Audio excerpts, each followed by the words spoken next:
Well, hello everybody. This afternoon, morning, or whenever you catch this recording, we have a special guest on for you today. His name is Mr. Richard Piwonka, a local, well, I call him a local Houstonian, but kind of on the outskirts of Houston. And we're going to talk to Richard, as many of you know, about things that it's taken for him to achieve a level of success in his career and in his life. And as a way of getting started, I'm just going to ask Mr. Piwonka to tell us a little bit about himself, where he's from, and what he does for a living. So my name is Rick Piwonka, like you mentioned. I work out in one of the suburbans in the school districts. I'm an assistant principal, and I'm actually working at one of the campuses where I attended as a student. And that's awesome. It's awesome that you can actually go back and give back to the place that gave to you as well. And so we're going to ask Mr. Piwonka a few questions about, his career, what it took to achieve the levels he's achieved so far, and where he plans on going from here. So the first question we have for him this evening is, what's the biggest factor that has helped you to be successful? I think the biggest factor is grit. I think a lot of times, sometimes life seems like a cakewalk, everything's going great, but at the end of the day, after several bad days or a bad week, you start to realize that it's really just a grind. We're a piece of sandpaper, and we're just being put to work every day. And at the end of it, it's who has the longer strength, because over the course of time, you're going to be burning yourself out, and it's the person that has the strongest grit that gets them through whatever they're going through. And I really think it's important to just have that ambitious drive to continue to push yourself to be better, but then also to have that work-life balance of when you get home, it's time to spend with your family, it's time to spend with your friends. That way you're recharged the next day to go back and keep grinding at work. Well, that's awesome. Like you mentioned a couple of words I like there, and that I know that the word grind is a younger term now. Those old heads don't use that as often, but most of the younger generation knows what that means. And I like what you mentioned about ambition, because we're going to need some ambition if we're going to achieve the higher levels of success in life, in our families, and in our relationships. And I like that you mentioned also that family is important, because so many people in climbing the ladder of success tend to put the family on the back burner, but the excuse is always, I'm doing it for the family. And I like that you mentioned that you're going to make sure that family is still a priority in chasing your career objectives. And so the next question I have for you is, what would you consider to be your personal success habit? Because even though all success habits are almost the same, success principles never change, but we don't all have to do the exact same thing because our careers are different. But for you, what would you consider to be your personal success habits? For me, it's going to be chasing my passion, and that answer is going to probably come up quite a bit today, because I'm very passionate about what I do for work and pretty much anything that I do in life. I don't do anything that's pointless or something that I don't care about. And then my strong work ethic, my dad is a great example of that, of working tremendous hours for us so that my brother and I had opportunities to do things. And I just realized, if I wanted to get out of the neighborhood or, make something of myself, it was nothing but hard work. Nothing was going to be given to me. And then I think mentoring is one of the greatest things that's ever happened to me, because I was able to reach out to people who have helped me when I was a student, helped me when I was a college student, and then even as a teacher, there's, you get mentoring, and then now even in the assistant principal role, you still have a mentor. And then along the ways, I just love helping others achieve their goals as well, because I think success, a lot of people think it's, an end goal, it's something that you can get to. To me, it's just, a carrot on a stick. And, once you get there, you just set a new goal. And for me, I just love bringing people along the way and helping them achieve their goals as well. All right, that's great. And, I've actually had the pleasure to meet your dad and your mother. Very humble people, very nice people. I respect them a great deal. And I thank you for allowing me to meet them as well. And, I like what you said about the success thing, because a lot of people in society tend to believe success is a title or once they achieved a goal, that they attain that level of success. And I heard a guy say years ago, he said, our worst detriment that we can have is sitting back on our last success. He said that destroys your success for the future, is because you want to keep replaying that same one you just had over and over again. And, we hear that in a lot of people now when they talk, they living in the past because they say, remember the good old days. Mm-hmm. Yep. And so that's what a lot of people in society do. Instead of trying to set new goals, they want to keep reliving the past victories over and over again instead of going out trying to create new victories. And so the next question I have for you it's an open-end question. It doesn't have to be career. It could be career, family, finance, sports, because I know you've had a career in baseball as well. And so it's an open-ended question. And that question is, what was the hardest decision you've ever had to make up to this point? I'd probably go off of the most recent events. And like I said, I'm very passionate in what I do, and I wanted to go back to the community that raised me and, teach. And I had a very successful teaching career. And when you talked about success and, having that title, I won first year teacher of the year. I was awarded teacher of the year. I felt like I was doing very well. But I really like to challenge myself. I hate becoming complacent. I hate, just mundane tasks. I like to move on, and I love to climb the ladder. And for me, the hardest decision was if I was ready to leave the classroom. Did I do everything that I could as a teacher? Did I impact as many kids as I could as a teacher? And am I ready for that next level? Am I ready to take on the roles and responsibilities to exponentially help kids by helping teachers that will, in a result, help the kids? And that was a hard decision because, I'm pretty young for assistant principal. I had 5 years in the classroom, and that's the minimum experience needed. And, after talking with my family and my network of support and my mentors, we all decided, that I was ready for this next level. And we're going through it right now, and I'm excited about it. So we'll see, how the decision comes out. But no, I think that was one of the hardest decisions was I ready? Because the goal was always, hey, let's be a teacher, and then eventually work up. And then it's like, wow, there I am at 27, and I just accomplished one of the major goals in life. And now what's next for my career? Okay. Well, if you could start all over again, what would you do differently? Or is there anything you would even attempt to do differently? Or would you have taken the same path that you took now? I'd probably still take the same path. I love teaching. I love being in education and being in the school and helping kids. That's, nothing brings my day. I don't even consider it work. I can do it for free, really. But probably the biggest regret, and, it's not a career path, but I was an aspiring student. I had, a stellar resume. I was top 7%, vice president. But my parents didn't go to college. My parents didn't have that background, so I didn't really have much support as far as how to apply to school. And my teachers never really talked to me about the true processes of doing it, so I kind of did it on my own. And I didn't take the SAT serious. And I know that sounds silly because that's like one of the number one requirements. But I'm telling you, I walked in the day of the SAT, took the test, and walked out, and that was my SAT experience. And, having a 4.0 GPA and being in the top 7%, I was automatically accepted to any university. So I just thought, I just got to go in and take this test. It doesn't matter what I make on it. And as a result of that, obviously, we all know as adults now that, that's critical in scholarships. So I didn't receive a single dime in scholarships when I left high school.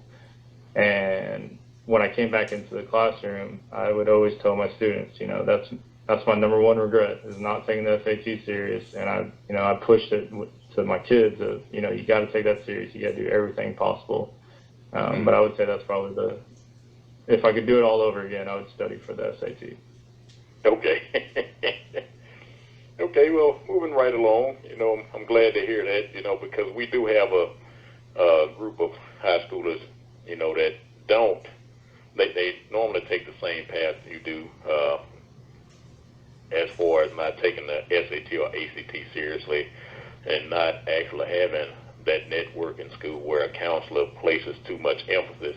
And I know a lot of counselors that it's just a job to them. They're really not concerned as long as their kids are graduating. They're not putting a whole lot of effort in. So I'm glad that you've taken a position of encouraging the kids to be serious about taking that test seriously so they can increase their chances to get help going to school. So moving right along, what's the best advice you can give someone at this point? I think a support system is number one, because success isn't attainable without having other people in your corner to cheer you on and really to kind of call you out as well. So having a strong group of friends, and I'm not talking, your best friends, but, you have colleagues that you're close to that you can trust, and you have mentors. I mean, I don't know how many mentors I have. I feel like every new role I take on, I try to find like 3 more mentors that I can rely on, and just some advisors that can give you sound advice, because you're going to be able to bounce ideas off of them, and it's going to keep you grounded. And I mean, my wife's probably one of the best advisors that I have, and she keeps me pretty humble, and she'll call me out. Okay. Well, that's pretty good. And, success is not necessarily dependent upon having a spouse with you, but it helps greatly. Absolutely. Yeah, And, if you're passionate about something, if you're really, truly passionate about it, you should work towards it. That should be your number one goal. That's where most of your energy should be spent, because that's something that you care about. You should never do anything 50% effort. And if you commit to it, commit, your whole heart to it, and just work tirelessly until you achieve it. Yeah. And one thing I also like that you're saying, you keep referring to the process of seeking out new mentors. And that's something I continue to do as well. I have one, what I would consider major mentor, but then I have some other mentors as well. And we have to have those, because just because we have one mentor, that mentor doesn't have the knowledge in everything that we're pursuing. And so it's good and it's vital that we have other people in our network that we can turn to for advice. Because I knew when I got into the speaking business, my mentor that I've had for over 20 years, even though he did public speaking, and he still does public speaking in business environments, he had no idea what it was like to do the public speaking in the arena I was in. So I had to reach out to somebody else who had that awareness and was able to tell me how to do things like that. So it's very important that we have mentors, and it's kind of funny, how people choose you, but they surprise you sometimes, but it's very important, and because one person is not going to be able to answer everything, and and I like what you said earlier too about if you're going to be successful, you need other people around you. It reminds me of something I heard a guy say years ago. He said, one is too small a number to achieve greatness. And so you're absolutely correct about having other people around you to help you accomplish things. So next question is, what do you consider to be your greatest strength? For me, it's going to be my passion. I think that drives everything else, because I have an extremely strong work ethic. I'm guaranteed I'm one of the first people that are up and at the school, and one of the few that stay that late. And I continue to work tirelessly, just nonstop, just because I know what cause I'm working towards. And without a passion, you don't have a direction that guides all your decisions. And with having that strong passion, that just gives you something to fight for. It gives you something to really go after. And, sometimes I see people that go throughout things and, they have success, but they can't repeat it because they achieved it, like you said, and then it's, oh, now what? I've already done it. They don't have the smart goals in place and everything to really get them where they're going. Mm-hmm. Yeah. And passion, for the people listening, he's not talking about boyfriend, girlfriend, husband, wife passion. that, and he's talking about, and I mean, I know you guys that are listening on this channel know what we're talking about when we talk passion, because, you know, I've talked about it quite a bit as well, and we're talking about love for what you're doing. As Mr. Piwonka stated earlier, you know, if, you know, the opportunity was available and he had to, he would still do what he's doing for free because he really enjoys what he's doing. And, you know, over the years, you know, you and I have talked about different books, and we both know that there are many of them available. But if you could just pick one book, just one, what book would you encourage a person to read to move their life to the next level? You know, when I come to think of it, I think Monday Morning Leadership by David Cotterill. That is, okay.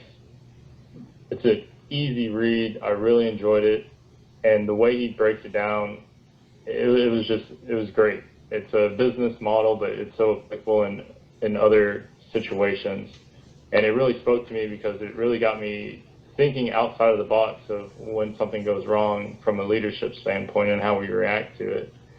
And he made a comment in there that it stuck with me. You know, people quit people; they don't quit companies. And that statement really got me because I'm all about customer service. And then it really hit me like, wow, you know, you don't hear about people going and quitting some big company. They quit their manager, they quit their boss, or they quit whoever they're working for. And, you know, he has a lot of great things in there, so I definitely recommend it. And that's Monday Morning Leadership. Yes, Monday Morning Leadership. All right, that's good right there. And, you know, I'm an avid reader, and it would be hard for me to actually pick out one. Oh, yes, yeah. There's plenty. That's just the one that... Yeah, you know, I think I'd be able to do it, but, you know, because each one of us, you know, we can read many books, and each book can impact us in a different way. And you and I could read the same book, and you and I are going to draw probably some different things that, based on where we are in our point in life, think we're going to be impacted differently. But the idea is to start getting your mind focused on success principles and leadership principles to move yourself to the next level, regardless of what it is.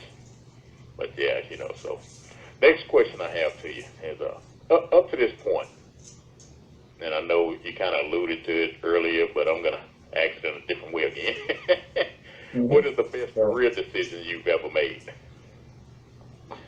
For me, the best decision was to come back home and to teach in the community that raised me. There's nothing more rewarding to me. I had the opportunity when I graduated from Texas Tech. I had numerous job offers to teach across Texas and even in New Mexico.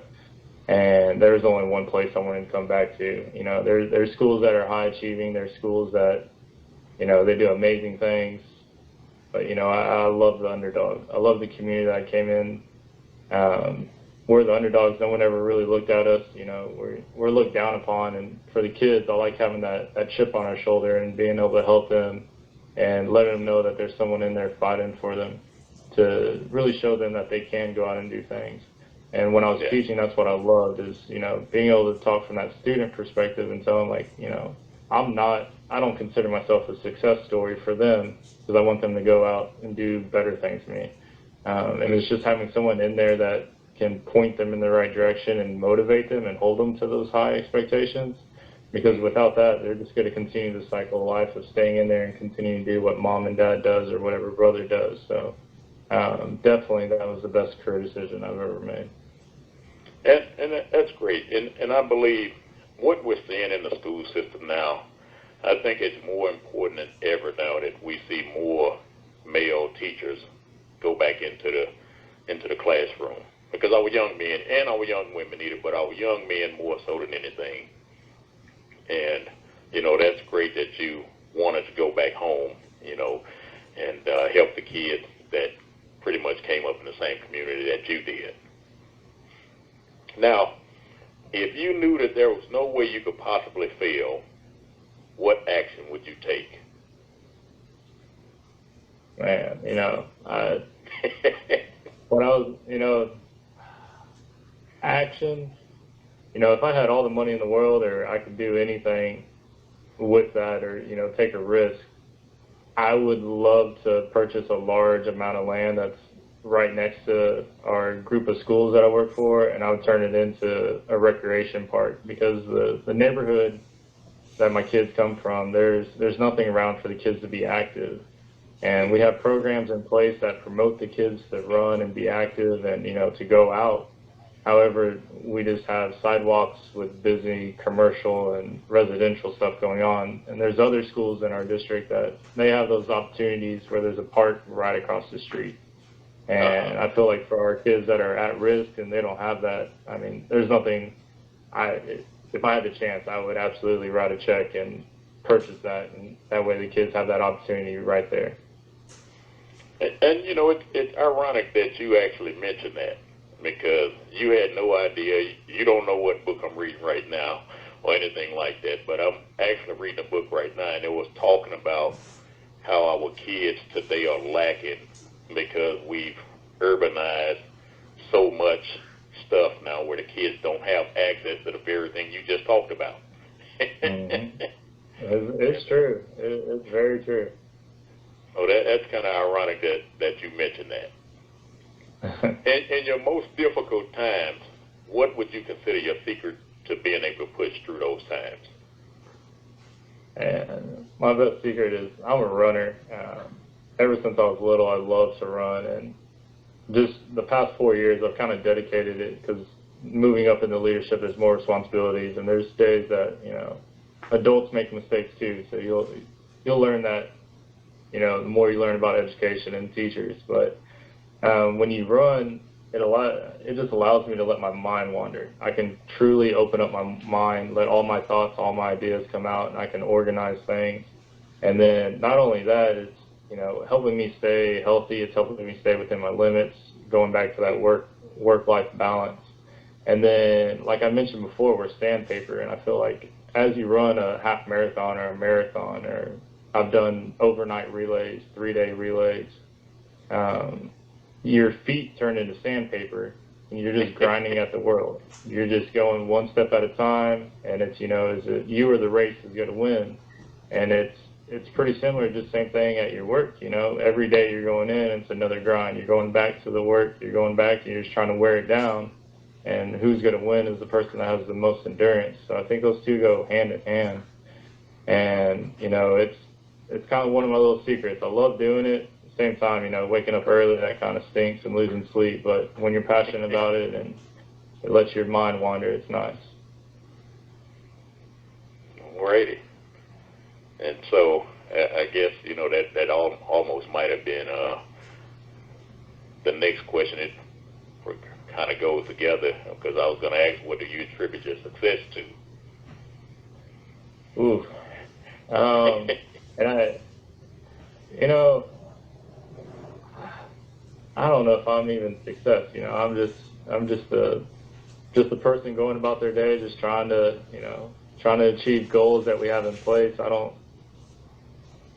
I know some people see it as success, but going back to what I said, for me, it's just that carrot. I don't feel like I've reached that carrot yet. And even if I do achieve the carrot, I want to push that goal further out. I never want to achieve all my goals.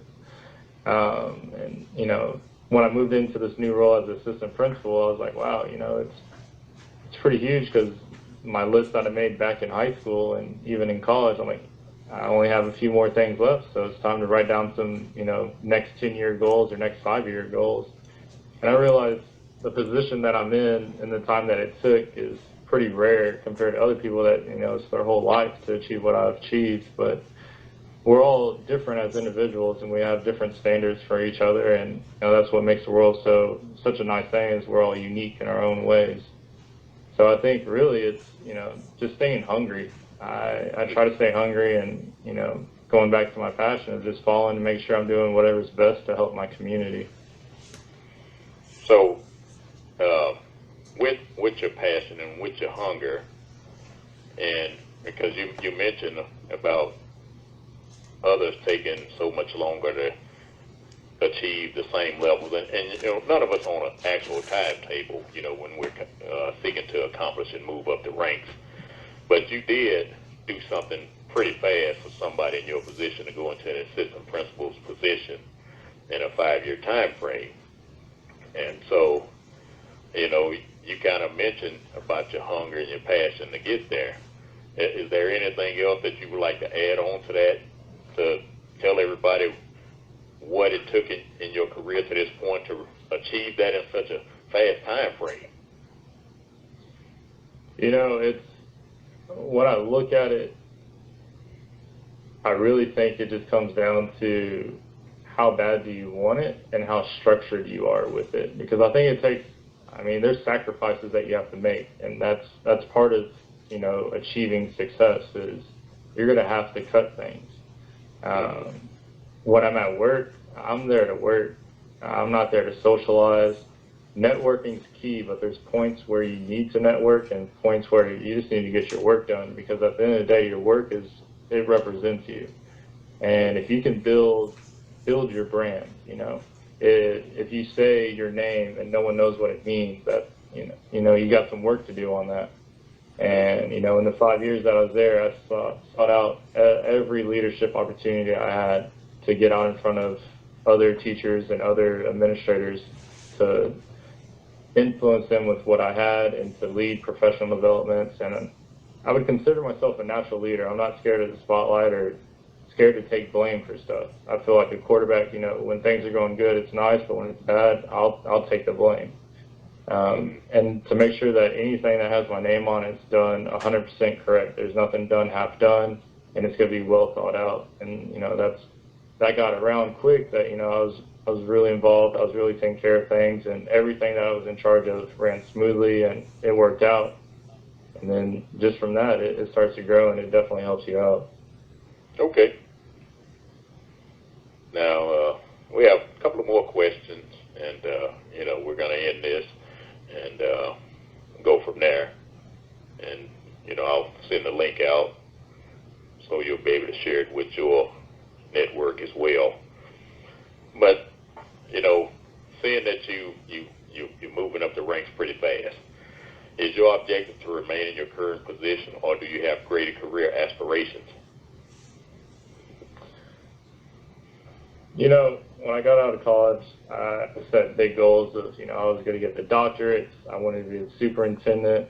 And once I became a teacher and I got my master's, I was like, you know, maybe the doctorate isn't for me. You know, I'm not huge when it comes to writing research and doing that. And I was like, you know, maybe not.